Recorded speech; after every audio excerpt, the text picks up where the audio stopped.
You know what I mean? And it would start with the show credits for the first time in the history of it. Hey, what do you know? My mom's here. That would take organization for us to start with the actual show thing. I think there's an option that if you load it into StreamYard as your intro video, it will do it the second you hit go live. I see. Well, now I know. All right. So we have a couple things to cover today. We have a fun thing where an experience we had playing Pokemon Go turned into an entire segment for the show. Super fun. Carrie did a lot of research. We did a lot of scoping around, learning some things. And I just took my oldest kid to Manchester, United Kingdom. And met up with Carrie's oldest, Lily. So we had a fun little time there. So we've got a lot of things to cover in the show. I better get to it.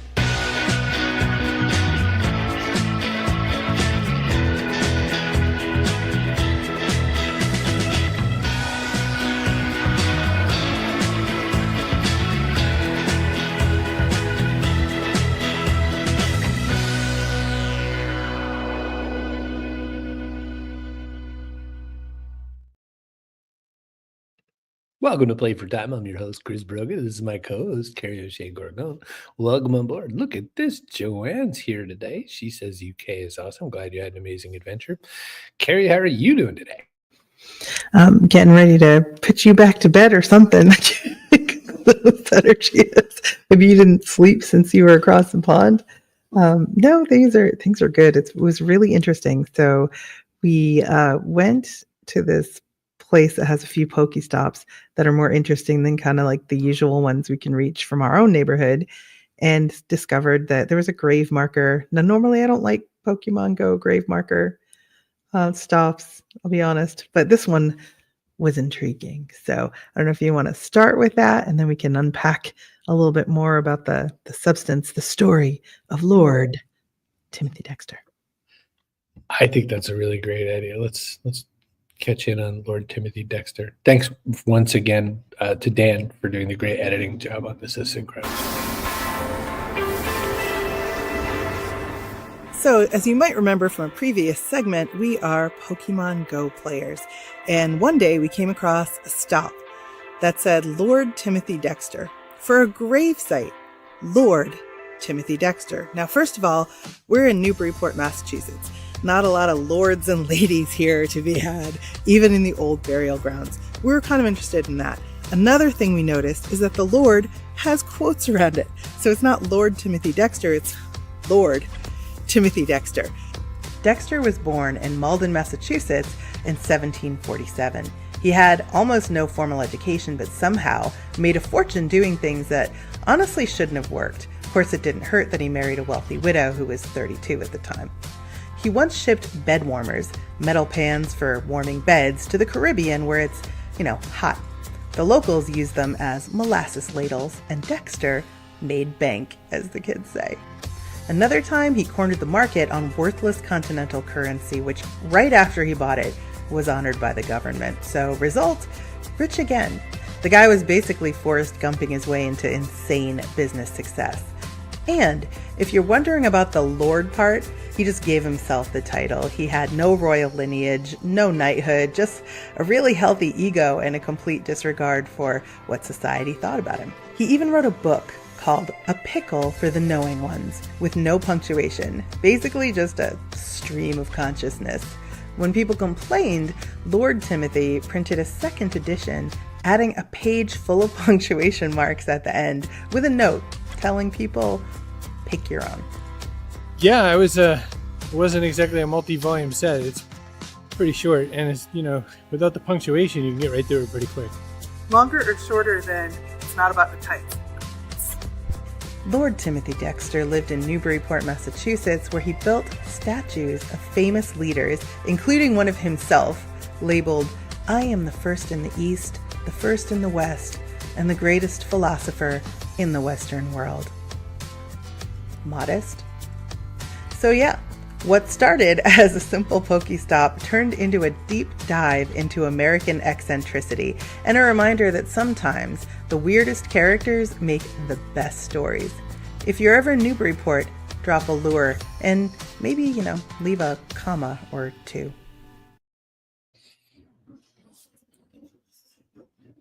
Ye old Lord. I thank you for that swipe. That's always good. Hey, listen, you're gonna catch some strays if you hang out with me. You just are. You are something else. That was a real lot of fun. It was. You said, hey, maybe we could research this a little. And I was in my head, I was like, there's nothing. There's going to be nothing. We're not going to find anything. And the more we looked, the more we found. And you found that there was a museum. And then we went and shook down the library. I forget what the nice librarian said. So the museum is not entirely dedicated to Lord Timothy Dexter. The library is actually the museum, sorry, of Old Newbury, but they have the only two remaining wooden lawn statues from Lord Timothy Dexter's Newburyport mansion, where he had like George Washington, Napoleon Bonaparte, he had like famous, people, and he made one of himself and gave it prominent position and wrote that ridiculous quote about himself. So I wanted to go see those, but like a lot of small local museums, it's only open certain months of the year, and this is not one of them. So I'll have to go back. But I hear it's totally worth it. A couple other things about Lord Timothy that I thought were interesting that like didn't make the cut because you only have so much time. He used to tell people that his wife was dead. She was not dead. So when she would be walking around their shared mansion and people saw her, he would say, "Oh, that's her ghost." So he's a really nice guy. He also faked his own death, watched the funeral transpire, and when his wife was not crying enough, came out, announced the hoax, and caned her for not being sad. What a character. He just seems like he had a lot of interesting energy ahead of his time, let's say. That's an interesting bunch of choices. And great narration. Carrie, it's a little behind the scenes to ask the question, but how did you make all that narration happen? Did you memorize all those words? Nope. First of all, I'm just delighted that I can speak at all. Before I lost my voice for 10 entire weeks, which I had no idea was going to happen, obviously, I had gotten a teleprompter and never used it because I couldn't talk.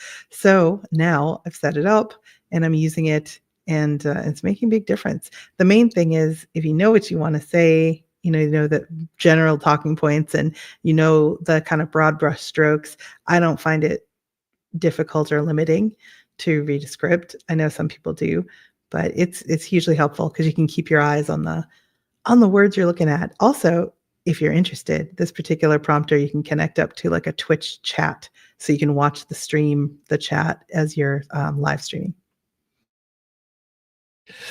Make sure to like and subscribe. Yeah, no, that's kind of cool. I am terrified of teleprompters.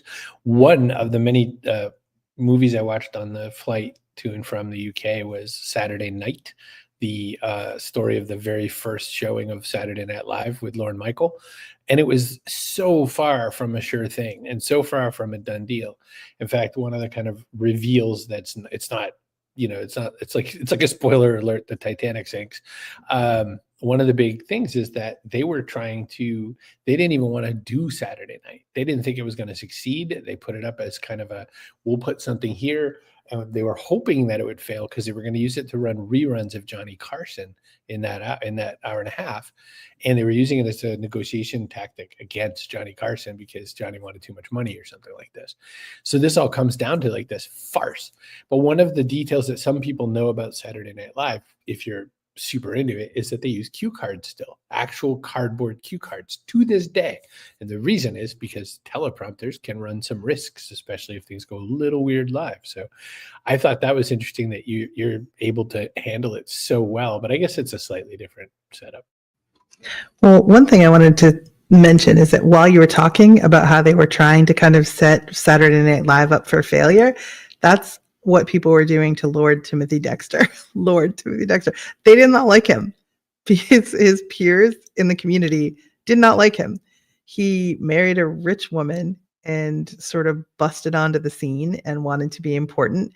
He wrote to local officials in Newburyport over and over again, asking for like a commission like a government post or something. So they finally made him I want to say it was like Whisperer of Deer or something, like the deer whisperer. And his whole job was supposed to be to like go out and count how many deer there were and like there weren't any at the time, so it's not much of a job, but that's the kind of dude he was. So they did not like him, and they would tell him things like, you know what you should do?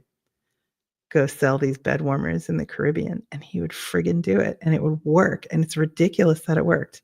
I just love that. Like they're trying. So sort of like Saturday Night Live was not supposed to succeed. Neither was Lord Timothy Dexter. Aha! Tying it together. Joanne asked a question. Could you explain the name of the teleprompter? I don't know if I can explain it, but I can tell you what it is. It's the Elgato, Elgato, and it's called literally the prompter, the Elgato prompter. Connects up. It's got its own screen, so you don't have to put like a tablet or a phone into it. It's basically like a third display. If you use two, which I use two, it's another display for your computer. One thing that's cool, if you also have the Elgato mic, the voice sync will work, meaning that as you read, it detects your voice and moves the text for you. So if you use the Elgato Prompto and the Elgato mic, you get a sync. That's I mean, that's the marketing for you. So I'm a little punchy because I took my oldest kid across the pond to Manchester, UK. 3 or so hours away from Chloe, by the way, it turns out. I never know where anything is. And so she was like, yeah, no, I'm not that far. So we went out to see one of Vince's favorite bands. When they announced their tour, Vince saw this tour date for Manchester, UK, and we're like, okay, fine, we'll make it work. And so we bought tickets and a hotel room and all this kind of stuff. And we made it into a trip where we were going to also see your daughter, Lily. And then like 3 days or so before flying there, Bloodywood, the band we went to go see, announced a Boston trip. So I could have done this for few $1,000 less. Children, they're the best. But it was nice to see your kid, and it was nice to go to Manchester. Now, you'd been to Manchester before. What was your tour like? And I will contrast it with mine.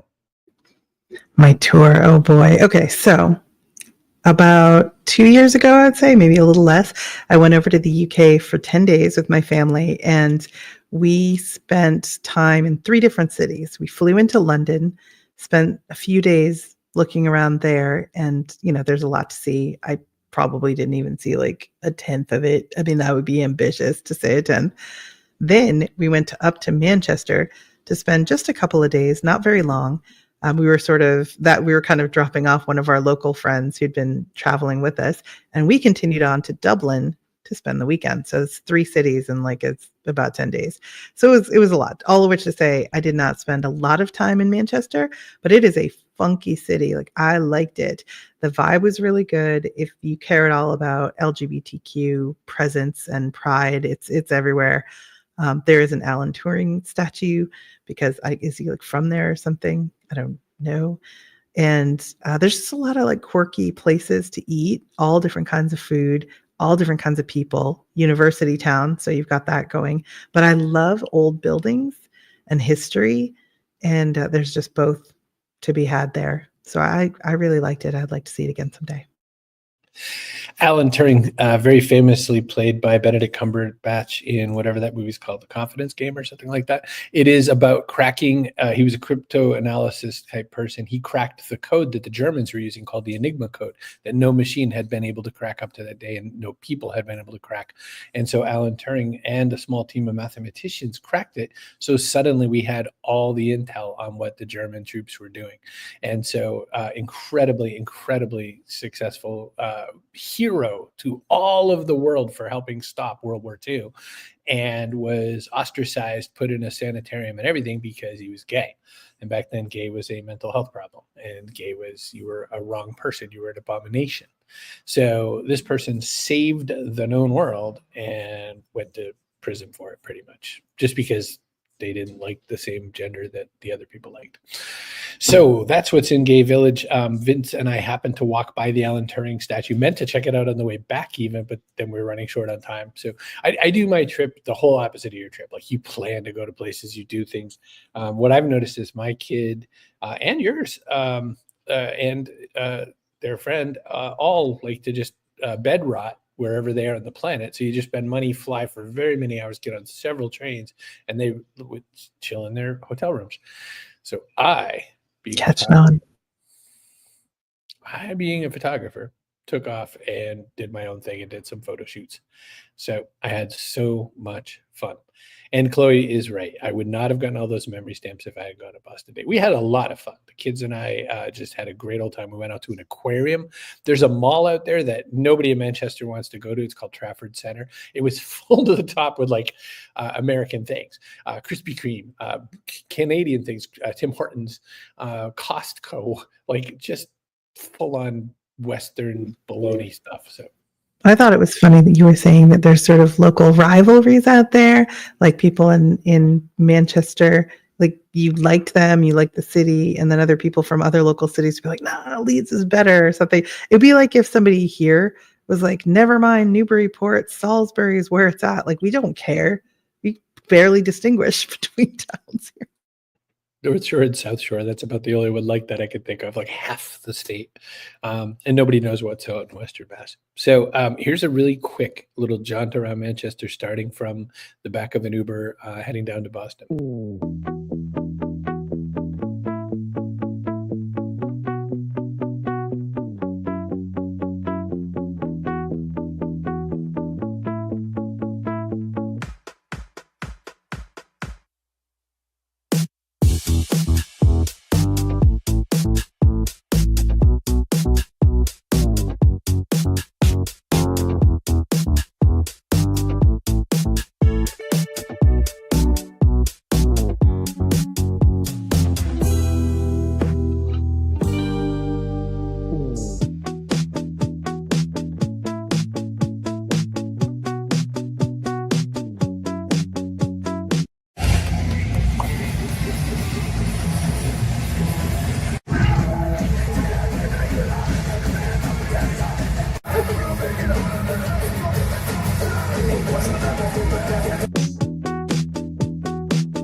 Yeah, so that's it. That was it. That was everything we did. On my real new YouTube channel, chrisbrogan.com, youtube.com/@ Chris Brogan photos, you can see a lot more of the photos that I took on the trip if you'd like.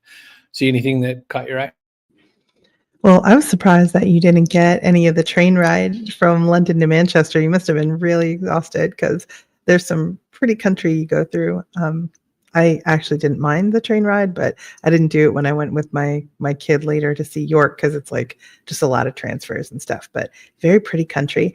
I love the city. I love the people. There were a couple shots in there of just kind of like crazy stuff happening in the street, and you don't quite know what's going on. I mean, that's kind of the vibe. That's what I like about it. Well, it was really funny because Vince and I were in the hotel. We were bushed. So my train ride, I took a little bit of the countryside, but that train was filthy dirty outside. It was like it had gone to a mud competition or something. So every shot looked like, and like, I think it's a sheep. It's dirt. So it didn't get to help you there. But I would say this, that we got to our hotel. We were just chilling. Vince was like trying to catch a little bit of rest, and I was anxious. I was like, I want to go somewhere. And all of a sudden we hear protesters. And so we way down. We're on the 9th floor. We just hear, and then we finally get to starting to understand. It was like, what do we want? We don't know. When? Now? We're like, okay, they want it now. Whatever it is, they want it now.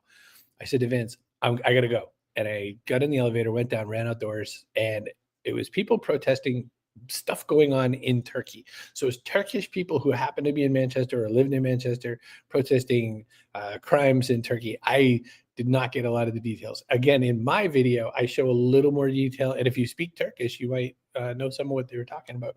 But I caught the protest just because I think about why they were doing it. They were doing it because they can in the UK, and it's not as easy to do in Turkey. Not as great things happen. So I think it's important to have a country where you can protest. And so that's kind of why I brought that to my other video. But it was fun. It's a very picturesque place. It was a great time to have a chance to shoot around Manchester. I feel like we should start like a travel group for parents with kids that want to get together in places other than where you live, because I've had the same experience. I've gone to Australia with one of my kids so that they could connect with one of their friends, which they did for like 3 days of the 2 weeks. So you spend a lot of time by yourself. They sleep a lot, they sometimes don't want to do anything at all, which is fine, except, you flew to Australia. I want to do some stuff. So yes, I plan things. I will buy tickets for everyone who's going to be on the trip, theoretically, knowing I'm going to eat some of that money, but it's because I don't want to not have enough tickets for people. I don't know. It would be good to have like at least one other parent to go around with. It was, I mean, I had some fun times.